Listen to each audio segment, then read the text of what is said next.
Hello everybody, thank you for joining me today. My name is Vic Tilson, I'm an artist in Gloucestershire, so welcome back to the channel. Hope we find you in good form. And today we're going to be taking a look at a painting I did very recently actually, so it's a bit of a contrast to the ones that I've shown you the last couple of weeks. But before we get on to that, as usual, I just want to thank you very much for all your support. Thank you very much for your messages. I'm just really surprised that anybody even watches these videos. I'm never going to be able to make these videos very exciting, unfortunately, because painting is just not an exciting thing unless you're actually doing it. And I know people often say to me, oh, we want to watch you paint. Believe me, watching me paint is not going to be exciting. So this is the best I can actually do. So stick with me and I'll try and explain the painting that I've just finished and how I did it and kind of a few things I incorporated into it. So on we go. So the painting I'm going to show you today is this one. Now, this particular painting, I've showed it to a few people actually, and it got published online very recently, and I got a lot of good comments about it. And I wanted to do this painting. I did it a few months ago actually, and I've only just finished it, which is quite unusual for me. Now, when I wanted to do this painting, I wanted to do something quite kind of 3D. Which is quite difficult really, obviously you're working in 2 dimensions here, but I knew of a few tricks I could use to actually give it a bit more oomph, a bit more impact in the way I actually painted it. And I have used these kind of things before, but this one I've kind of pulled out all the stops and used every trick in the book. So what I've got, firstly, what you're going to see is I've kind of got this split design here. So although these look as though they're lined up, they're not actually in line. As I take you down there, you'll see these panels are very slightly split, and the black portions, as they actually outline the colours, actually extend. They get wider as they go out. But more importantly than that is the actual colour combination I've used. So I've used blue and red, obviously. And for anybody who's old enough to remember when the first 3D films come out, or even quite last probably about 20 years ago, I think, when they were using the glasses, they used to give you the glasses to go with the movie, and you'd have one lens would be red and one lens would be blue. And the reason for that, and I'm not going to go into huge technical details, I'm not clever enough, but basically what it does, feeding those 2 separate filters into the brain, it gives you a different kind of perception of depth. So in particular, especially when they shot these kind of movies, they shot them in such a way that when you looked through the lenses like that, you got this feeling of depth. You can also achieve that somewhat when you do it on a 2D platform like this. So it is going to give you a bit more depth than just a regular kind of coloured symmetrical painting, if you like. So that's what I've done. But then I've also combined it with these lines here, which, as I say, get wider as they come out. And I've also split, done like a, if I can explain it, I've kind of split the pattern like that, the whole thing shifted slightly to make it slightly misaligned. So it, again, it gives it another kind of dimension. Now, one of the things that inspired me to do this, a couple of things actually, is not just the 3D thing, but I'd also seen, I've seen a couple of designs that I quite like. Firstly, I've been looking back at some Art Deco stuff, and they have kind of used this kind of these panels and things like that on buildings that are slightly misaligned and obviously kind of get wider as they go out, because it kind of exaggerates the shape. It's almost like a, I suppose you could say like a Super Trooper light, basically, like a light in a studio. It gets wider as it goes out. It's that kind of feeling. It kind of gives you kind of importance. It exaggerates things. But also one of the things I really did like, and I kind of watch fashion now and again and stuff like that. Not that I'm hugely into fashion, but I kind of like patterns and such like. And going back a few years ago, I don't know, probably still is now, there was quite a trend with ladies' dresses where they had these dresses, now like a panelled dress. And I'm going to put a picture, I'm going to insert a picture in a second whilst I'm talking over this, where the panel, as you'll see in the centre, is like an hourglass shape. And then it's got panels on the outside, right outside of the waist, that would wrap around in a more muted tone, shall we say. And what that does, it draws the eye to the central shape, the central panel, which is usually quite a bold colour. And then the panels on either side wrapping around the waist, they would be a more neutral colour. So what it does immediately, it makes it gives the illusion, shall we say, which is a very pleasant illusion, the figure is actually more of an hourglass shape than it is.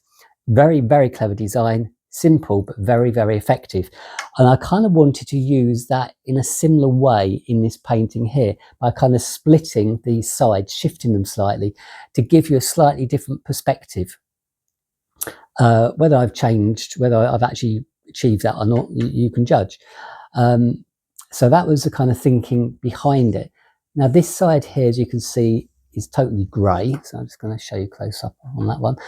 And I chose the grey because I didn't want another competing colour with the red and the black. I wanted to keep that side quite simple, but I needed it to have like a balanced look. So this is quite busy, not quite so busy, totally muted. So it kind of transitions as it goes along. And for quite a while, this kind of sat there just with this plain grey side. And I thought, well, I don't know what to do with that really. Should I leave it? Not too sure. And I hadn't actually finished the edges of it either. So the edges were just kind of blank, which is unusual for me. Because when I usually do a painting, I would usually wrap these right way around the edges. So it kind of more of a 3D. And I didn't. I don't know why I didn't actually on this one. I don't know what I was thinking, but for some reason I didn't. I'd wrapped the grey around, but nothing else here. And I was left with a bit of a dilemma really, I guess you could say. And so I kind of left this painting for a while, which is unusual for me, and it just sat in my kind of painting room.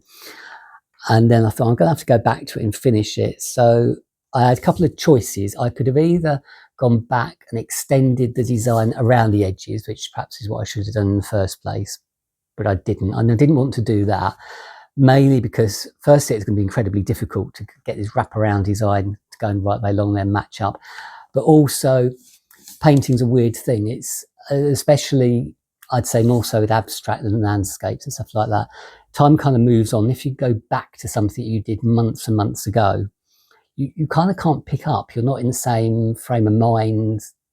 Things have changed, different things around you, and you can't kind of. I can never kind of latch on to where I was. I can't pick up straight away and carry on. So when I do a painting, generally speaking, I'll do the whole thing kind of continuously. So in the end, I elected I was going to have to go back to my old favourite. And if you look back at my other works from years ago, you'll see I've used this quite a lot. And just do a plain plain black background or plain black edge on those. So it does meet with the grey up here, but there's nothing else, no interruptions around it to kind of take away from that. I've got a helicopter going overhead. That's just what I did. I'm trying to do this. Anyway, moving on. Yeah, so that was that. And then what I wanted to do is put something down here to just kind of move away from this kind of greyness, which I felt was a bit bland. So I put these just kind of swirly designs down here. I used a rigger brush, which is a very narrow, thin brush to do that. It's a brush you might use for doing lettering and kind of, I'm trying to think of the word now, I can't think of the right word, not stenciling, like coach work and things like that, refined work you might use for that. And it's a great brush actually. I've got a couple of them, because if you press on it on the flat part, you get quite thick strokes, and pull it away a bit, you can get very fine, thin detail. So that's what I've done there. I know somebody's going to say to me, oh, it looks like some kind of writing on that. Some perhaps characters from a Far Eastern language or something. I can assure you it's not. It's just me doing my own thing here, just creating a few shapes to make the whole thing flow and take the eye down here. So hopefully I've not written anything abusive, but believe me, they were just shapes. But I just wanted something to balance it out. If we take a closer look at the actual surface of this, so to those of you that are familiar with my work, you'll see this is the amalgamation design here. These are the multicolored parts here.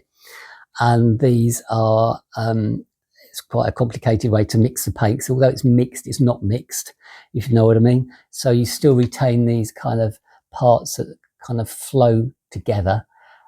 I do much bigger paintings using the same technique, and bet you bottom dollar somebody always says to me, oh, you've used a flow acrylic to do that, haven't you? I know how you've done that. Well, it's not a flow acrylic, it's not a dip, it's not anything like that. It's not layered on, it's painted on with a brush. So I mix the paint and I apply it with a brush by hand. And this was quite tricky actually, because I needed to get these very straight lines. So it's a bit of a challenge to do, but I don't know if the camera's going to pick it up. The actual amalgamation part, these parts are actually raised from those parts. So as I run my hand, that's kind of rough, smooth, rough, smooth, rough, and so on. So it's got quite a nice texture to it that I'm hoping I might pick up on the camera. As for finishing this off, I think what I'm going to do is I'm going to gloss it like I do most of my stuff, because it kind of seals in the paint, protects it. I'm going to do that part in a gloss, because again it's going to exaggerate these parts here, and it's just going to give it a hopefully more 3D impact on it. The side here, I think I'm going to do like a satin finish or a matte gloss on that. And again, it's going to give the whole painting a slightly different look as it goes across. So it's going to be matte gloss, plus the texture, plus the blue and the red, plus the lines coming out and the shape and the split. I think it's going to have a nice effect by the time it's finished. So let me know what you think about that. I've not got a name for it. So if you think of something, by all means, drop a comment. Let me know your thoughts on that one. Most people I've shown it to, well, I've shown it to a few people, quite like it. So yeah, you can be the judge of that one. So let me know, does it remind you of anything? Painting's a weird thing, abstract stuff. I paint stuff and people say, oh, I can see such and such in that. Personally, I don't see it. And somebody points it out, I think, oh yeah, I can see that now. But it's one of those things, it's in the eye of the beholder. So if you've got a little bit of imagination, I'm sure you can get something out of that, as all the other work. It's done on a recessed board. So this board is it's quite a solid board, it's purpose made. And I really like using these boards because once you get the D-rings on the back for your cord to go across and you actually hang it up, it'll hang absolute flush. So most paintings, when they're on the wall, so imagine that's the wall there, they kind of hang like that slightly out from the top where the hook is and everything like that. With this, you can get it absolutely flush against the wall. So it's really, really nice. And it gives you a just nice, almost like a panel plonked straight on your wall, like it's planted in the wall. So it does look yeah, quite good, and it's finished. I actually just noticing I've not even signed this. I shall probably sign it. Signatures are weird things to do, actually. I'm not a great fan. I obviously sign everything, but you've got to be quite careful, because if you don't take your time deciding where you want to put the signature, you can actually ruin it. This in particular is very kind of plain and structured on the front. I think I shall probably sign it on the back there, which I do in quite a few of my pieces. I could actually sign it underneath, because I've done black there. That's going to be quite hard to actually do it. Actually, there's a nice little spot there on the grey. I could actually, so now I think about it, I'm thinking I'm going to sign it in black on that bottom, just that little edge there. That'll lend itself quite nicely to that without spoiling the front of it. So there we go. Anyway, thank you very much, as usual, for your comments. If you want to give this video a thumbs up, that would be absolutely super. Feel free to share the video, and hopefully I've not bored you senseless. Talking about paintings can be very difficult, really. I'm kind of okay, because I paint the stuff, so I hopefully know what I'm yakking on about. But you know, people say, oh, I'd love to watch you paint. And believe me, watching me paint is not going to be interesting, you know, unless you do a time lapse, and they take a long while. And to be honest, I'm still very, very basic doing these videos. So I'm not whizzy enough to do time lapse in a moment. Maybe in a year's time, I'll not be able to. But so for the time being, you're just going to have to suffer me talking about these paintings. So I do apologise. But anyway, I hope you enjoyed looking at that. If you're not already subscribed to the channel, please consider doing so. It doesn't cost anything. And you can get updates when the new videos come out. New videos come out every Friday, with the another ad hoc one here and there. And yeah, see how we go. So thanks a lot for your time, and I shall see you in the next video. You take care, and I shall see you soon. Cheerio. Bye.